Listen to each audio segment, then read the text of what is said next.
Welcome to Human. I am here with Jim Lawler. He spent 25 years inside the CIA and he retired in 2005.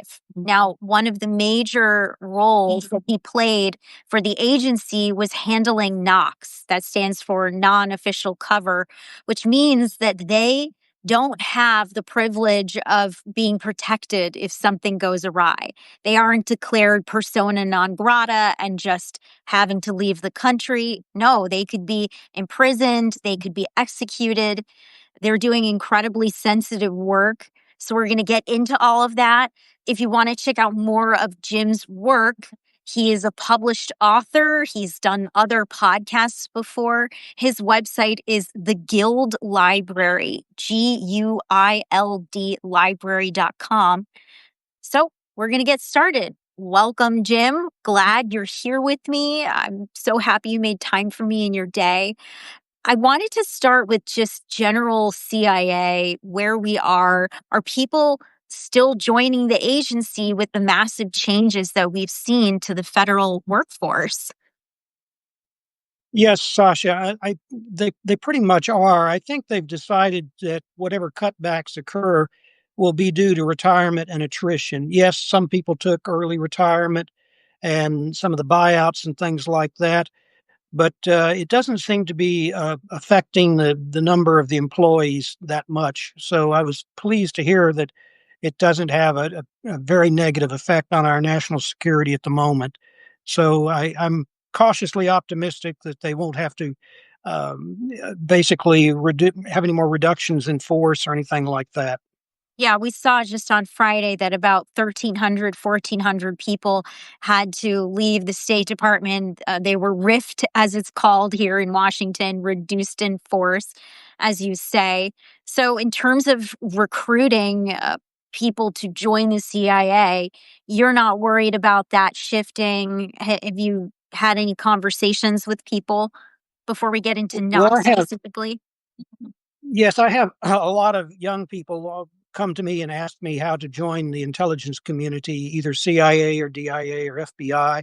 And I'm still encouraging people to apply because we're always going to need very sharp young people to become analysts and case officers and targeting officers and staff operations officers, et cetera. So I think that people who are contemplating applying should continue to go ahead and apply. I meet with 2 or 3 young people a week and mentor them and encourage them to continue to do that. So nothing that this administration has done has swayed people from wanting to join the intelligence community. Well, I hope not. We always, regardless of whether you're a Republican or a Democrat or an independent, we need a strong national security apparatus. We need a strong CIA and a strong FBI. And we need to continue to recruit bright young people that want to devote their lives to our country. So one of the tracks, once you get through the rigorous process of applying and getting the security clearance, is that you can be what's called a NOC. Uh, that's, as we said before, no official cover. This is one of the most exciting and high stakes positions that you can have. Can you explain what kinds of operations they would be a part of and what role they play inside the CIA? Yes, our non-official cover officers, the NOCs, non-official cover, they are deep cover officers. Unlike myself, I had official cover. I was supposedly a State Department officer. We have some people under Department of Defense cover, things like that, when in fact we are really CIA officers. But we recruit a small cadre of very talented individuals under non official cover, meaning usually that means business cover. They pose as business people overseas, and it could be any type of business you can imagine that either gives them access or frequently just maybe cover for action. These non-official cover officers perform a lot of sensitive tasks that an officially covered officer can't do. For instance, if I wanted to go after perhaps scientists in a nuclear program of an adversary country, people from Libya or Iran or Syria or Iraq or Pakistan or someplace like that, they might be very nervous if I said I'm from the U.S. Embassy and I'm a State Department officer because they know we use state cover. But if I appear as a business person, it's much more disarming. They're much more likely to want to talk to me. And especially if I can then maybe commercially recruit them, in essence, offer them a contract or a consulting fee for something that sounds rather innocent. And so it's under business pretenses. And those are the people, the knock officers who are out there. They have no diplomatic protection. I always had a black diplomatic passport, which the worst that could happen to me usually would be that a country would declare me persona non grata and I'd be asked to leave either in 24 hours or 48 hours, leave the country, that I had violated my diplomatic status by committing espionage. A knock officer, though, does not have that diplomatic protection. They're just there under non official cover, a business person. And occasionally they could end up in jail or worse.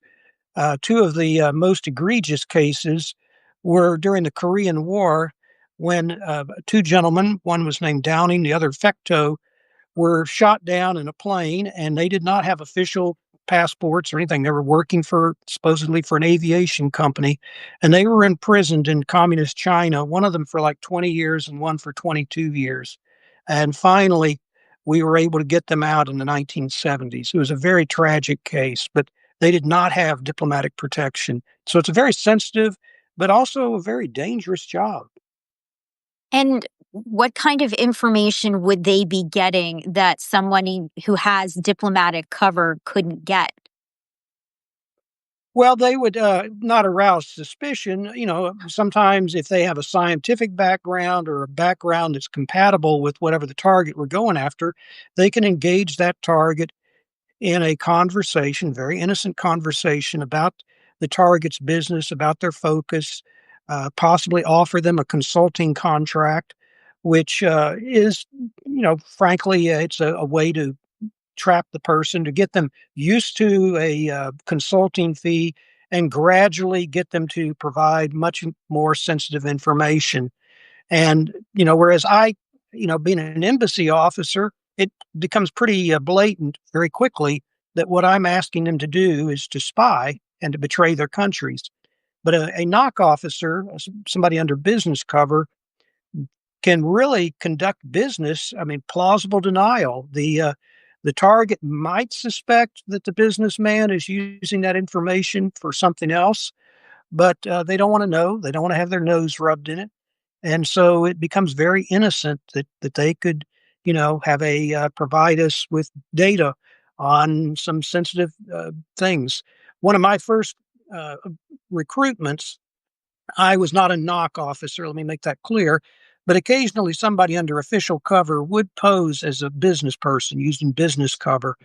And so I was going against a target who was from an oil-rich country, a country whose oil and gas reserves are immense. And whatever that country decided to do in the oil and gas market could make the oil prices go up or down uh, absolutely wildly. And so I posed as an oil and gas commodities broker and offered this target, this diplomat from this rogue country, a monthly consulting fee as long as she could give me inside peeks at which way the oil market was going to go. And she thought that was fine. And so I was able to recruit this person under commercial cover. And she could then tell me, well, we're going to do this in the Organization of Petroleum Exporting Countries, OPEC. But in fact, we're cheating on our quotas, or we're planning on going, outside of OPEC guidelines. And absolutely, if I'd really been doing this legitimately as an oil and gas commodities broker, I could have made a lot of money on it, and it made total sense. Hmm. I wanted you to go on, so don't let me Well, stop I, you, I, Jim. I well, I did this, and I went back to my boss and said I'd recruited the person. And then he shocked me by saying, well, Jim, now you've got to go back down to where she is and tell her that you're really a CIA officer, which of course violates everything I just did. And I said, well, but why would I want to do that? And he said, because there's a lot of things about this particular country we want to know that's other than oil and gas. And he said, secondly, we don't have an embassy in her country. And so how are we going to communicate? We're going to have some kind of covert communication system.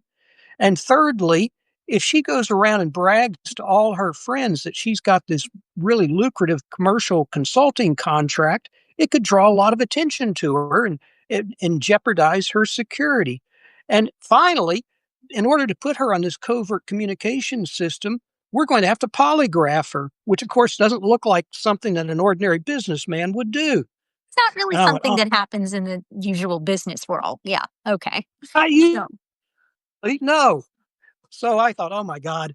And I, uh, I went back down to where she was living, and I said, "Look, I'm sorry. You know, I pretended to be an oil and gas businessman, but really I'm a CIA officer."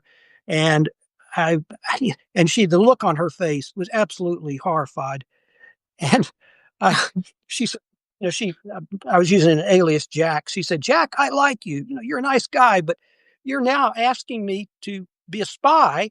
Whereas before it was just kind of a consultant, which maybe it was, off the books, maybe a little bit illicit, but not espionage, and now I'm going to be a spy. I can't do this. And so she said, I quit. Well, I went back and told my boss that she quit. He said, Jim, what is it that I said the first time that you didn't hear? He said, you go back down there and you recruit her. Whoa.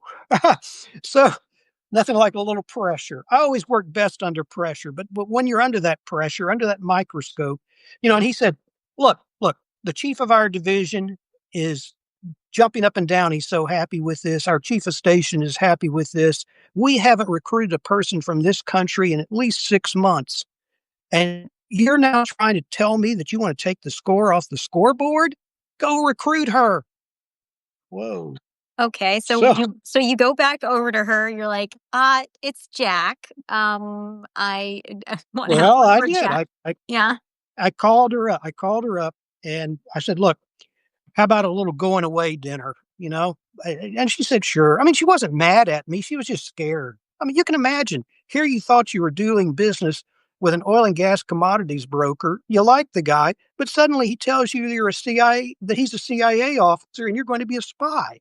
And she said, they hang people in my country for doing this. And she's right. They would torture her first and then hang her. Well, so I called her up and I said, look, can we get together for dinner and just a farewell dinner? And I'm thinking, I've got to come up with some way to convince her that she should do this. But I couldn't think of a thing. I honestly couldn't. And in You didn't fact, when go she in there. turned, Hold on. You didn't go in there with a plan. I'm just I no, as we I slow this had no down. plan. Okay. No, I had no plan. She was so scared. Okay. And but I kept thinking, okay, come on, Lawler, think of something. And so I traveled to her city, which was about 3 hours by train. And the whole time I'm thinking, okay, come up with something clever, some way to persuade her to do this. Well, I got down to the city that she was living in, and I walked through a train station, and I walked by this gift shop, and I thought, well, the decent thing to do is to buy her a little going away present. So I bought her it was about an 8-inch Imari bud vase, very fragile. It cost me about $50 or $60, and I had it gift wrapped. I went off to my hotel, and then I went to the restaurant where we were going to meet. This restaurant is probably the most beautiful restaurant in all of Europe. It has a view of the alpine view of all these mountains, these Alps, a beautiful mountain lake. It has fabulous cuisine, fabulous wine, wonderful service. And I mean, it's to die for. It's one of my favorite restaurants in the entire world. And you're Now, let making me her tell you, feel very special by treating her this way. well, Mhm. but I still don't have an idea of what to say to her. Now, let me tell you just a bit about her. And I'm sorry if I offend you, but she comes from a country where the women are absolutely gorgeous. I mean, they are absolutely drop dead gorgeous, beautiful eyes and complexion. And when they're outside of their country, they dress like Parisian women. I mean, we're talking about stunning beauties, Mhm. but she was. She was Sept. Okay. And why is this relevant to the conversation? Well, I'll get there. Mhm. So, she was a really sweet gal. In fact, most of your male listeners, if you've ever had a blind date, the first question a man will ask if he's being set up on a blind date is, "What does she look like?" I guarantee you that's what the man's going to say.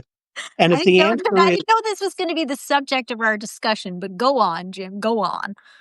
if the answer is she's sweet and she has a great sense of humor, you kind of know what she looks like. And this girl was sweet. She had a good sense of humor. She was really nice. But we still living with her mother when at an age when she probably should have been married. So she comes to the restaurant Well, maybe the men and weren't really, a high caliber enough for her. Let's also throw that out there. Carrying on now. I'm there and I still can't think of a thing to tell her to persuade her to basically become a traitor and become a spy. And so we had a wonderful dinner and coffee and dessert came and went. All we talked about was our own lives, our dreams, what we hope to do in our lives, and that was all. And I just gave up on trying to recruit her. And then suddenly my foot touched the little present that I brought her in a sack, and I thought, "Oh, here, I've got something for you." And I gave it to her, and she looked at it and she said, "Well, what is it?" And I said, "Well, just unwrap it and let me know what you think."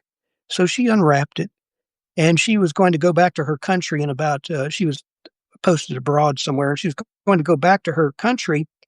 And I said, "Look, I was thinking maybe you could take that with you when you go home in a couple of weeks, and maybe you could put it on your desk. And when you look at it, you could think of me."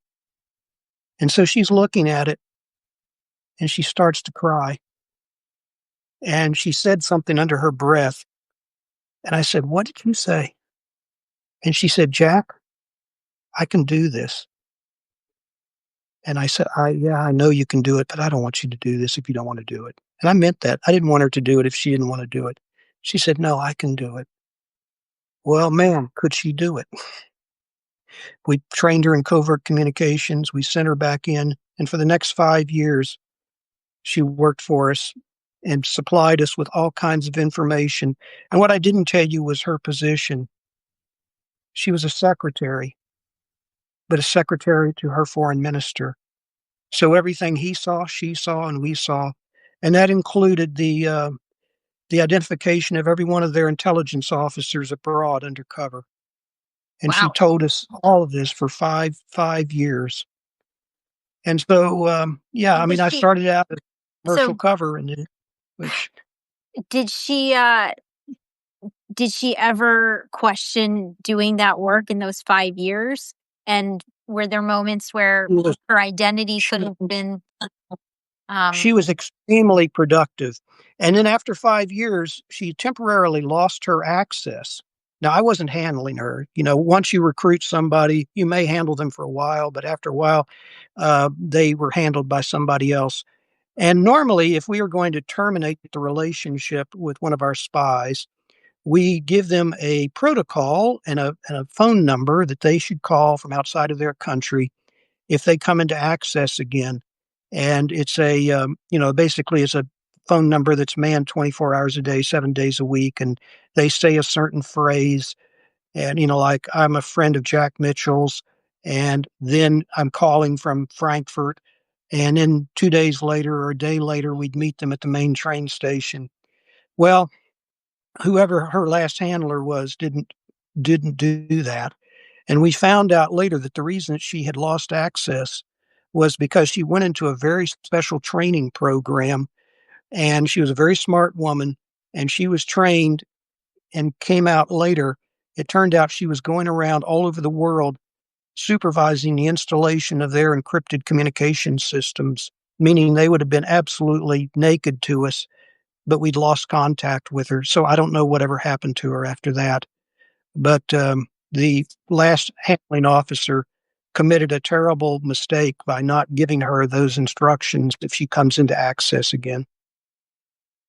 would it be possible for her to find a way to reach out Or do you think that it was something that she wanted to just vanish from doing the work? Well, it might have been, but okay, let me tell you the rest of the story, as Paul Harvey used to say. After we terminated the relationship due to a series of terrible tradecraft mistakes, virtually every spy we had in that country was rounded up, tortured, and shot, and she wasn't. So How do you possibly it know? really How do you know she wasn't? oh, I know she wasn't. I And know she was. are you able to say how you know that? Well, because she showed back up on our radar a few years later, thanks to our dear friends at NSA, and she was going around doing that installation of those systems. And so we know that she had prospered and was doing well. And for some reason, at least to my knowledge, we were never able to get in touch with her again, but she survived. Wow. So what were some of those mistakes? I mean, if everybody in that country is getting killed, that's egregious. It reminds me of Well, it what could we be. know about China and the CIA's Okay, handling the so sources there. the weakest part of any intelligence is communication. And if your communication system has been given to a number of the assets in that country, then it makes it much easier for the security service of that country to basically roll these people up like dominoes. And sometimes in the past, sometimes those communication systems have not been well thought out, or we may have tried to, we being the agency, may have tried to economize and assign the same communication system to more than one asset. That's as stupid as telling 2 assets to use the same safe house, because if one of them, goes bad, that means the other one's going to be arrested as well. So it's a series of snafus, typically in communication system is what screws this up. Now, occasionally, it can be that somebody goes bad, that one of these people has a change of heart and is caught for something else, maybe did something stupid by the security service, and then it's just like firecrackers going off. So Yeah. uh, it So happens. Sad. so so going back to her, when you look back at that meal you shared with her and you giving her the gift and that moment changed her mind. What do you think it meant to her? Why do you think she changed her stance from previously saying, "No, I'm not gonna do work for the CIA," to saying, "I can do this"?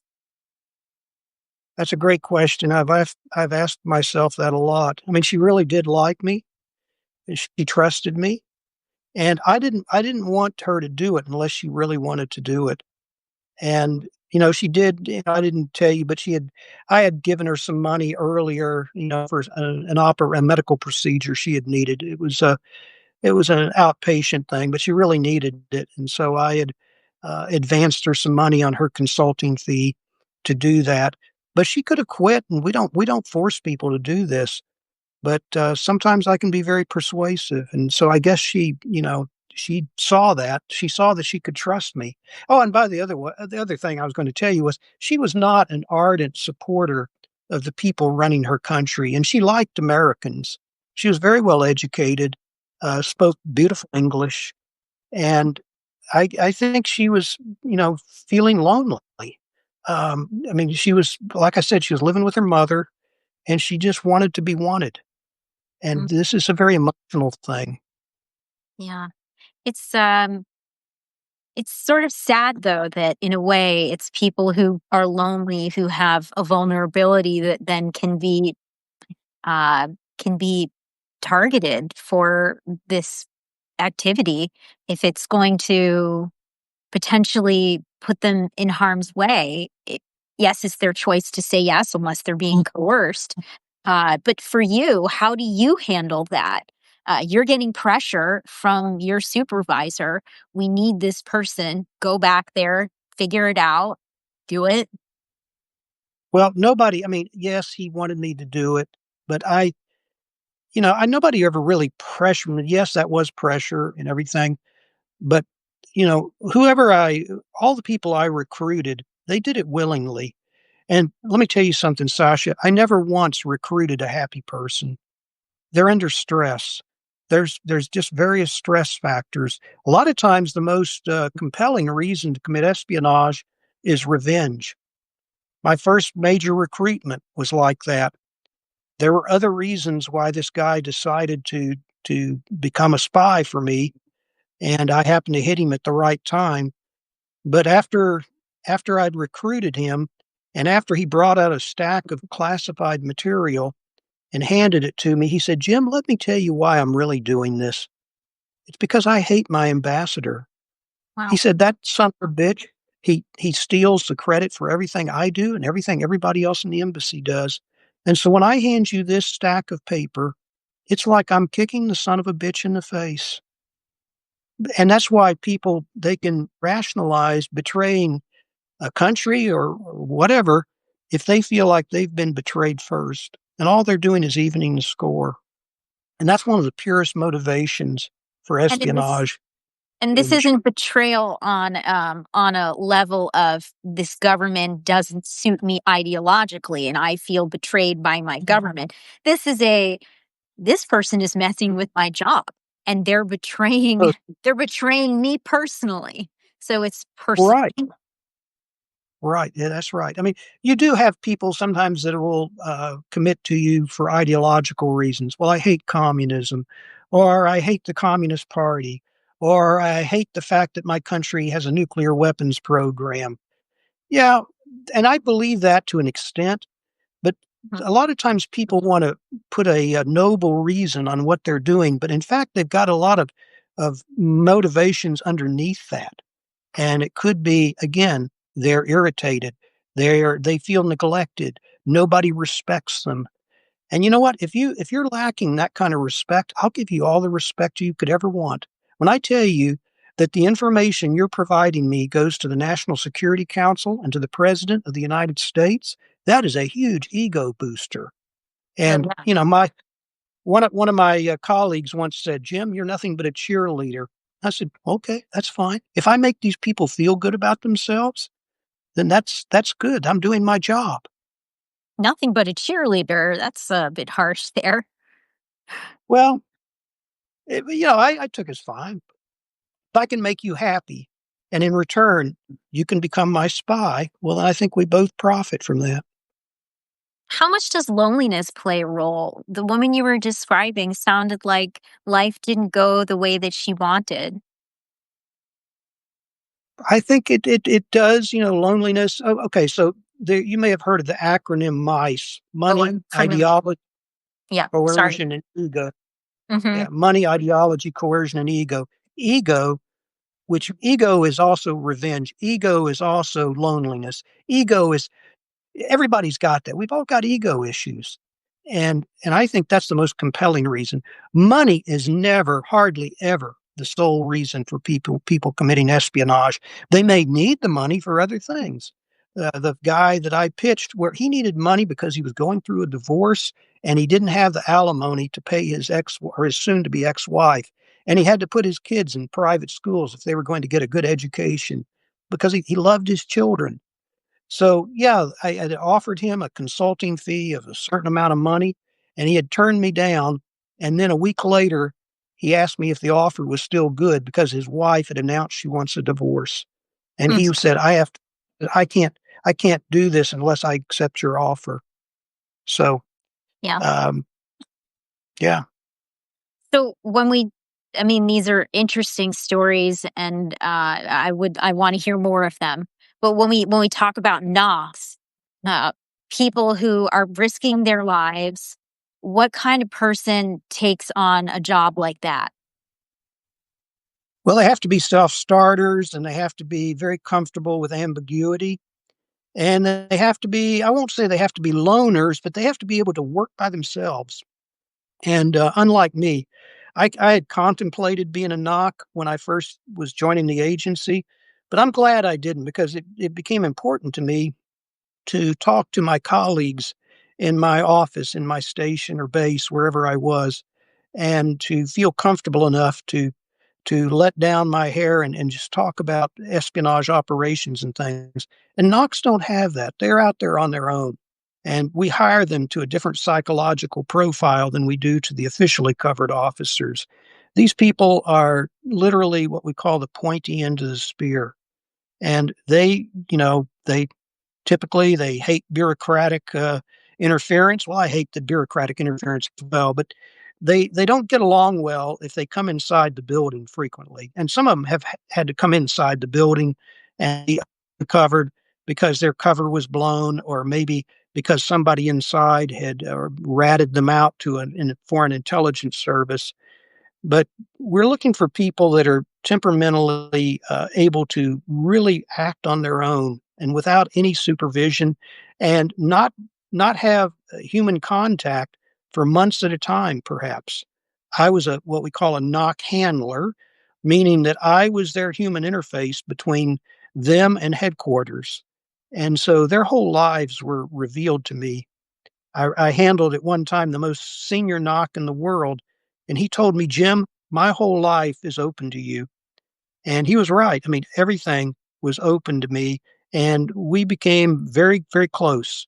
I mean, it becomes a very close relationship because he saw me as his lifeline back to headquarters, somebody he could talk to, and not just on a covert communication system. Because when you're on a covert communication system, there are going to be questions and things that you don't want to say, you don't want to ask because you don't want to appear to be dumb, or you don't want to just, bother headquarters with something. But Right. if you can meet periodically with your handler and then lay out your problems or your concerns or your ideas, then it's a very human need to do that occasionally. Right. It's the difference between just sort of asking a casual question verbally and having it disappear versus writing it down and having multiple people see it and having it filed away. Makes sense. But with this one knock who was world renowned, as you say, what was his life like? Well, he was a very, very productive guy, very smart.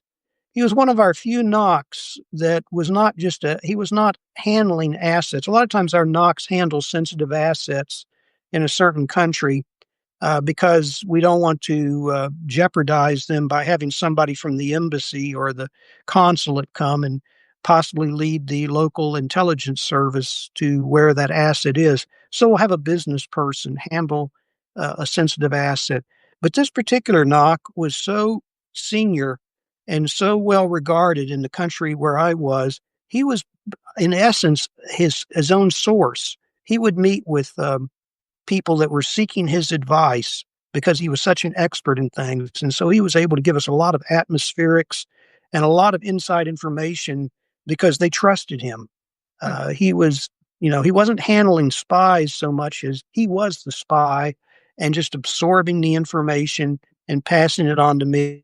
And he was so well regarded in this country that leadership in the country trusted him and would share things with him. And he was never found out. His cover was never blown. Never. I last saw him about, let me think, it was about 35 years ago. And about 2 years ago, I managed to look him up and we had lunch. And it'd been that 30 years. I mean, he retired basically shortly after I left that country. And and so we had a reunion about 30 years later. And had been a great mentor to me. It was on a particular subject that I was not familiar with when I started, but he was able to counsel me and mentor me. So it was a two-way relationship. Hmm. When you think about where we are today with ubiquitous technological surveillance and the fact that people have to be very careful with their movements, their identities, what they choose to share in any digital form or format, would a guy like that have been able to carry on his work, or would technology have jeopardized what he was doing? Actually, it might have even strengthened it because he would have been all over social media as an expert and building the relationship with his sources. And again, he was a source in himself. He was considered to be such an expert in this particular field that people would seek him out for advice. And which is funny because we were influencing a foreign government frequently through him. And he would be there, as a trained intelligence officer and doing that. But where he had to be careful, of course, was when he would periodically meet with me or through his covert communication system. But he was so well regarded, and I mean, he was quoted in the newspapers at time. I mean, as the expert in this particular thing, and nobody knew that he was a deep cover, non-official cover officer. And So has he come out with his own story at any point? no, no, he's still very, very careful about it, very careful. Hmm, So I know some knocks, they reveal who they really were later in life. He's never done that. hmm. Why? I don't know. I'm not going to press him on it. He's got his secrets to protect, and that's what.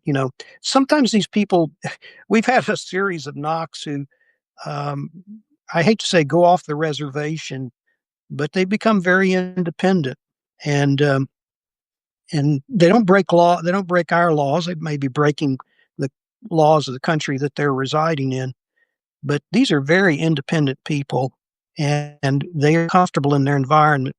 We also, it's probably fairly well known, we hire people that have other citizenships that, Yeah. they may have covert U.S. citizenship, but then they have a foreign citizenship and they travel on that foreign passport. And of course, people trust them because they're not Americans in their eyes, they're some other nationality. I'll tell you that there was somebody that I came across who was in the midst of a divorce with a knock and basically was told, get out of our way. If you don't just give me everything I want, the agency will completely mess with your life. Just get out of the way. This is what I need to do. Does that resonate with you on some level when these lives collide? No, but one time, and this is a long, long time ago, we discovered that a knock was actually a polygamist and he had wives in two different cities. So, Wow. yeah, yeah, We you we can have we imagine. have an Well, you interesting can theme imagine running how he running through imagine how he this had. go on, Jim. Yeah. I was going to say, you can imagine what retirement division. Now, which wife do we give his retirement to? It was, uh, it was a long time ago. Yeah, Long, that's quite the HR but conversation. right. Wow. So, what ended up happening there, dare I ask? I don't know. I was not his handler, but I heard about it. That, in fact, I think the poor guy. I know what happened is he died. He was getting older and he died, and then we found out that he was married to two different women, and who gets his estate, and it was a big mess. So, what about these people makes them choose this path? I mean, are these the people who are, like diving into shallow pools and like just running across football fields naked when they're young? I mean, is it like an adrenaline rush for them? Uh, I'm yeah, I'm sure it is. I mean, think about it. What could be sexier than to be a deep cover spy somewhere that you I mean, is the deepest cover we have, and it's really living large, living on the edge, and of course Having that's an multiple adrenaline. wives, like they're Yeah, right. Well, it's an adrenaline boost. So, and they don't get along well with the bureaucratic structure of the agency or any bureaucracy, which I can sympathize with because I frequently didn't get along with them either. But they don't take supervision well. They are very independent, and as I said, they're hired to a different psychological profile. They're self starters. They're very creative. They can think on their feet quickly. They're almost like chameleons. I mean, they can, and very empathic, um, very, I mean, really admirable. But it's a difficult, very difficult thing to do. so after 9/11. Things change a lot in the United States, and that includes its national security priorities. What did that mean for recruiting NOCs? Did it change? Yes, it changed, and it didn't change for the better. We basically, throughout the old psychological profiles that we had traditionally had on hiring NOCs, which we did for a good reason because they simply have a different life than I did. And we started bringing in a lot of young people, very smart, very well intentioned, very patriotic. And we were going to make people, all of these people, non official cover officers. And it was frankly pretty much of a disaster.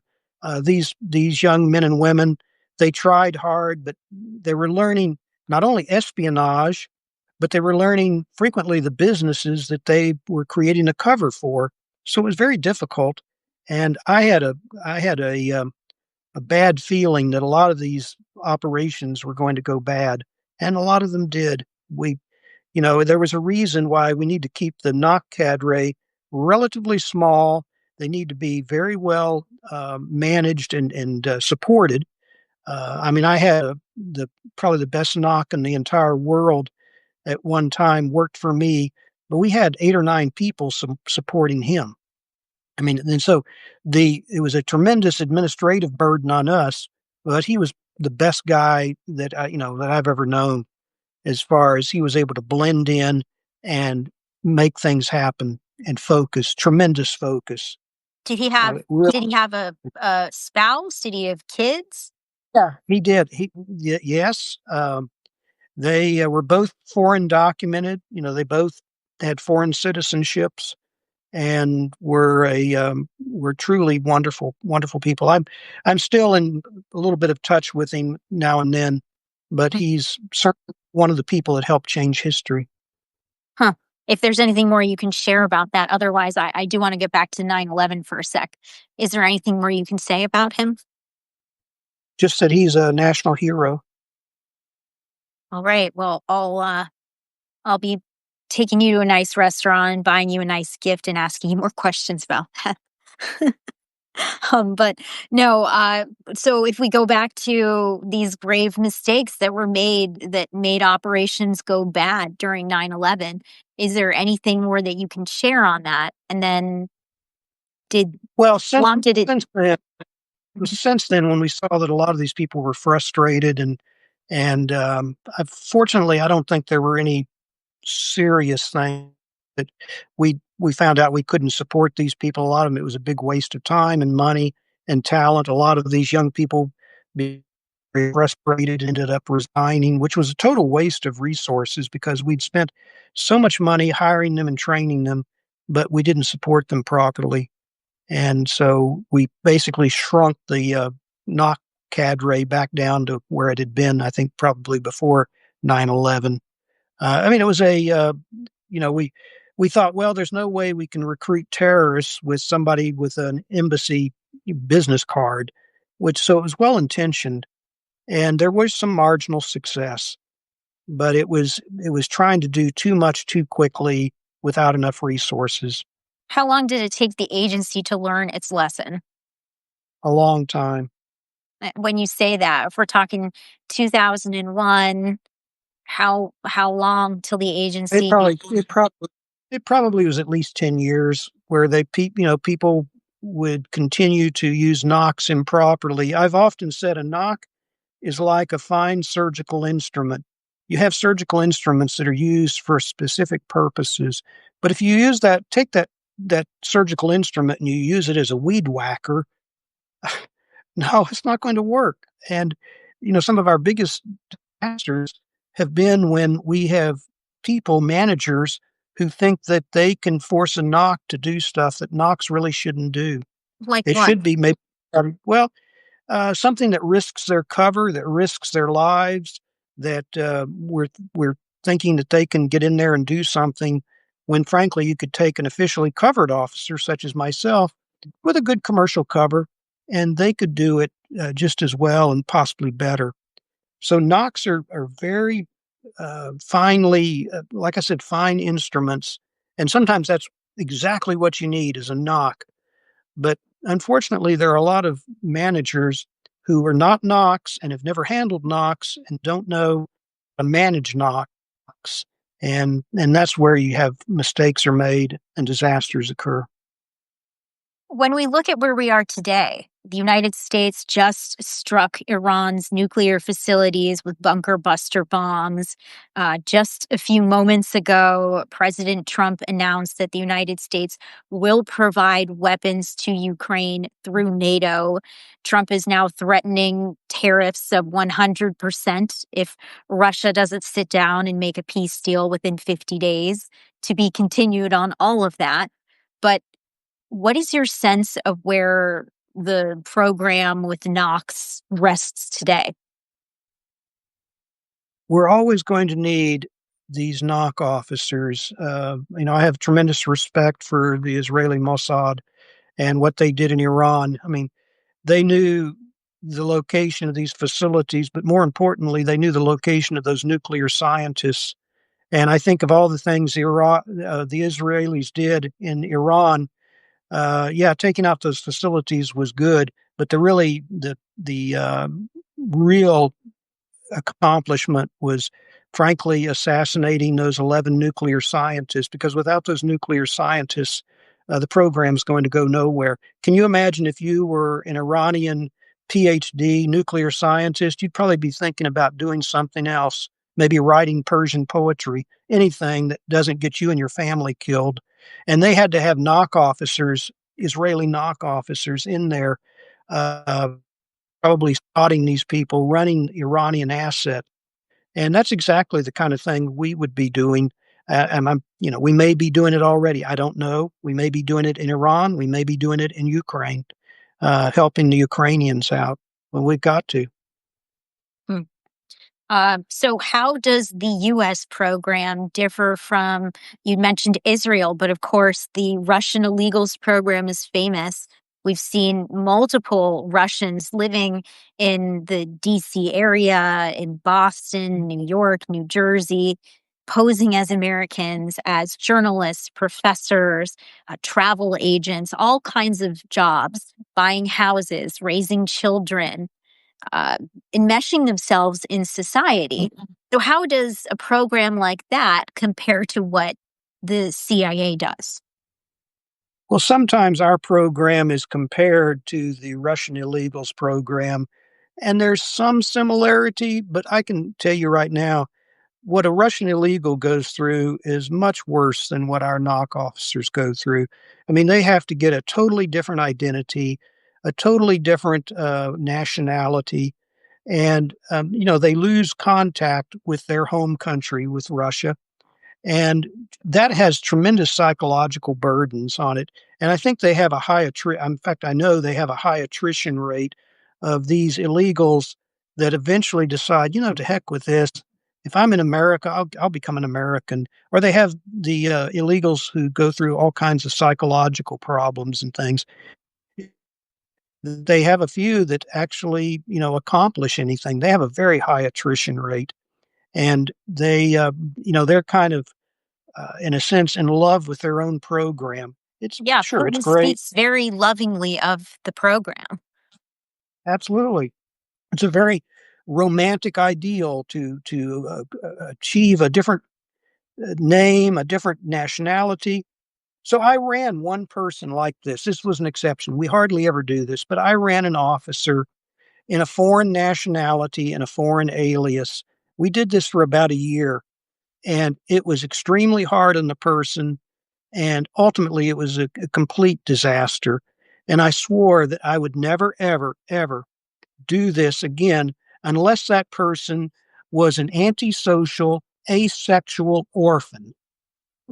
No family links, no nothing, and of course Nothing that to stuff, lose, nothing to. nothing to lose, and it's really difficult. My good friend you're going to have on this program in a week, I think Jack Barsky. I have nothing but respect for Jack, what he had to go through to move, from Germany to Russia to, learn English. His English is impeccable.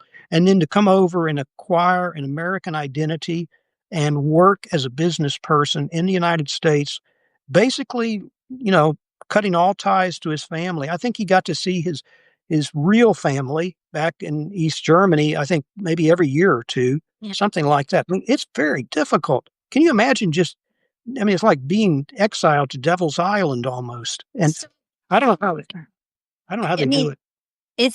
there's tremendous sacrifice. And even in some of the text messages that get recovered when there are these raids, I mean, the Bulgarian spy ring in the UK, when they raided the guest house, and they found hundreds or thousands of text messages where people talked about how, this is hard and this isn't what they promised us it would be. I mean, a lot of struggles for people. But what is it like for Americans if they don't have to be living in a country for years building up their so-called legend? They might not have had the same kind of training. What is it like for them as compared to the Russian program?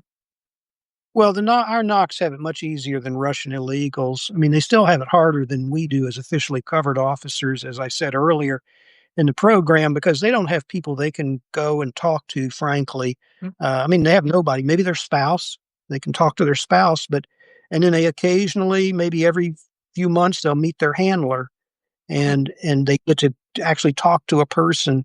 But the illegals have it much more difficult. But are they in a country for just a couple of years and then they're out? Are they going to different countries, or do they really sort of lock down in one location? Are you talking about Knox or illegals? Knox.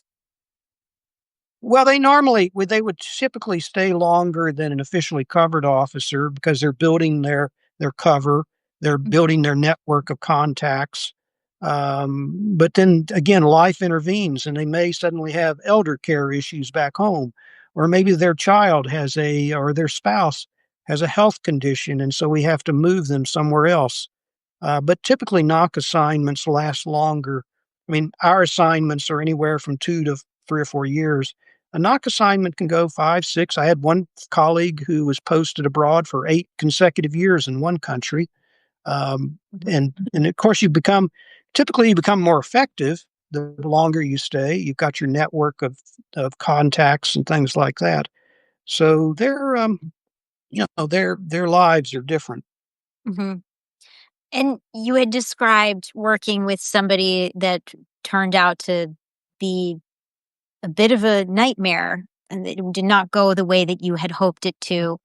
When you think back on the work that you did with various knocks, do you feel good about it? And what do you say to yourself when you think about those who uh, were suffering and whose work did not end up coming to fruition? Well, sometimes the mission gets ahead of the reality. I mean, we're all so focused on the mission, and we want to make a square peg fit in a round hole, or vice versa. And we want to believe that this is going to work out, and sometimes it does, but sometimes it doesn't. And we have to be flexible enough to realize that. So, what had this one person who was living abroad in foreign alias and foreign nationality. It was probably an unfair expectation that we could get away with that for very long. It's psychologically very difficult on the officer. So I regret that, having done it. And I mean, he recovered from it, which was good. But it partially was my fault thinking we could do this. And I was very focused on the mission and not focused enough on the human being. Hmm. Is that common? Because that's a dangerous thought that I imagine is not so uncommon. It's common. It's exactly what I was chastising managers earlier in this program, that are looking to the mission and trying to make something fit when it doesn't fit. And I'm guilty of it as well. Sometimes your enthusiasm gets ahead of yourself, and you think, well, we can make this work. And sometimes we can, but sometimes it's just the human condition and it won't work. Hmm. Yeah. So we've gotten some really fascinating stories from you about handling different knocks. Is there any other good story you can share before I let you go?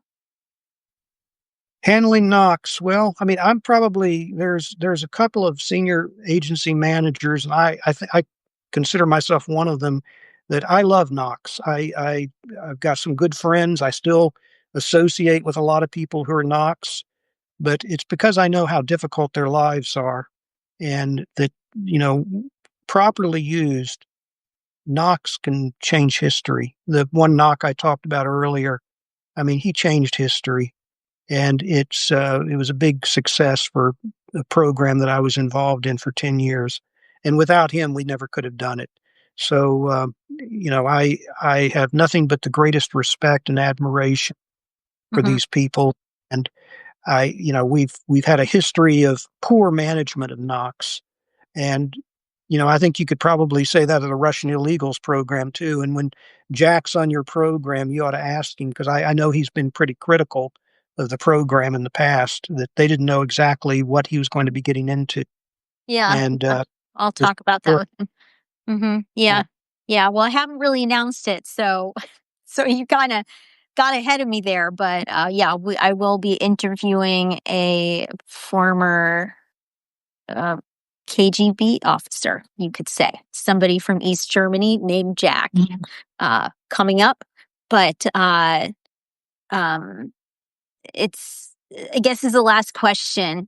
This administration brings in new leadership, new decisions. I remember interviewing uh, President Trump's former daily intelligence briefer from his first term, who described to me how the agency would probably lean more into operations, be a little bit less risk averse than in the past, a little bit pulled back from the analysis side. When it comes to looking at Knox in particular, are you hearing anything about who is leading this? What kinds of calculations are being made? What discussions are happening with this administration? I don't have a lot of contacts inside of the building, but I would agree that I think we need to be less risk averse. We need to be less into micromanaging Knox and case officers. We have to remember that the letter CIA does not stand for Central Insurance Agency. We're paid to take risks, calculated risks, not negligent risks, but calculated risks. And that, we should always realize that if we run a number of operations, a certain percentage of them probably going to go bad. And we have to be able to weather what we call the blowback when it does go bad. But also, we have to remember that the CIA does not run rogue operations. Whatever we do is at the direction of the National Security Council and the White House. Now, sometimes these operations are poorly executed or not well thought out, but we don't go and do these operations just willy nilly on our own. We have strict accountability to the White House and to the National Security Council. And so we do things at the behest of the executive branch. Jim, really appreciate you sitting down with me to talk about this. Uh, it was certainly a unique conversation. We went to places I didn't know we were going to go. Uh, he is author of spy novels. He's been on several podcasts. Jim Lawler, thank you so much for coming. Check out theguildlibrary.com for more of his work. And thank you for being a part of this conversation with Humant. Bye, everybody. Bye bye, Sasha.